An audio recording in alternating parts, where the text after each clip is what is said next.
कर्ण द्वापर युग के महान योद्धा में से एक थे, लेकिन उनको मिला श्राप उनकी मौत का कारण बन गया। कर्ण को उनके जीवन काल में 2 श्राप मिले थे। उन्हें पहला श्राप उनके गुरु भगवान परशुराम ने दिया था, जबकि दूसरा श्राप एक ब्राह्मण ने दिया था।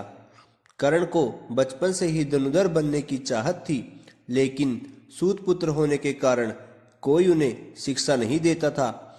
जब वह धनुर्विद्या सीखने के लिए गुरु द्रोणाचार्य के पास जाते हैं, तो वह भी कर्ण के सूत पुत्र होने के कारण उन्हें धनुर्विद्या देने से मना कर देते हैं।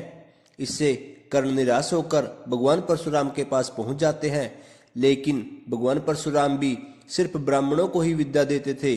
अब कर्ण किसी भी तरह से धनुर्विद्या सीखना चाहता था, तो वह भगवान परशुराम से झूठ बोलता है कि वह ब्राह्मण है। भगवान परशुराम भी कर्ण को ब्राह्मण समझकर उसे शिक्षा देने लगते हैं।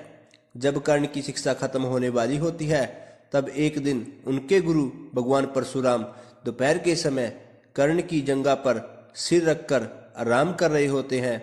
थोड़े समय बाद वहां एक बिच्छू आता है, जो कर्ण की जंघा पर काट लेता है।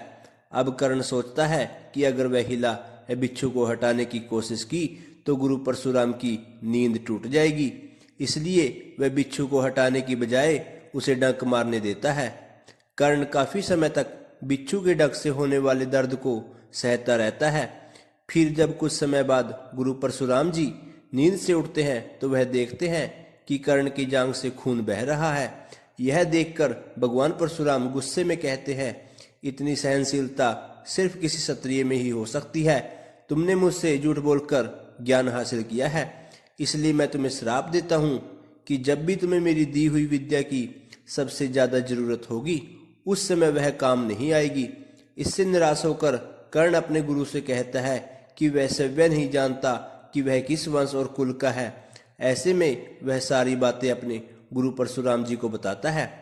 यह जानने के बाद भगवान परशुराम को श्राप देने पर पछतावा होता है, लेकिन दिया हुआ श्राप वापस नहीं लिया जा सकता। इसलिए वह अपना विजय धनुष कर्ण को वरदान के रूप में देते हैं। इसके बाद कर्ण भगवान परशुराम के आश्रम से विदा लेते हैं। इस घटना के कुछ वर्षों बाद एक दिन कर्ण जंगल में किसी अत्याचारी राक्षस का पीछा कर रहे होते हैं। वह राक्षस को निशाना बनाते हुए उसे मारने के लिए बाण चलाते हैं, लेकिन राक्षस अचानक गायब हो जाता है और बाण दलदल में फंसी एक गाय को लग जाता है। बाण लगने से गाय की वहीं पर मौत हो जाती है।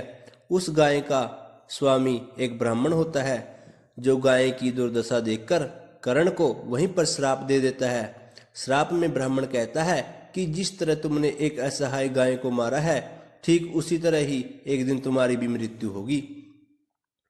आगे चलकर इन दोनों श्राप का प्रभाव महाभारत के युद्ध में नजर आया। युद्ध के दौरान कर्ण के रथ का पहिया दलदल में फंस जाता है। जब कर्ण उसे निकालने के लिए रथ से उतरता है, तभी अर्जुन बाण चला देता है, जिससे कर्ण की मृत्यु हो जाती है।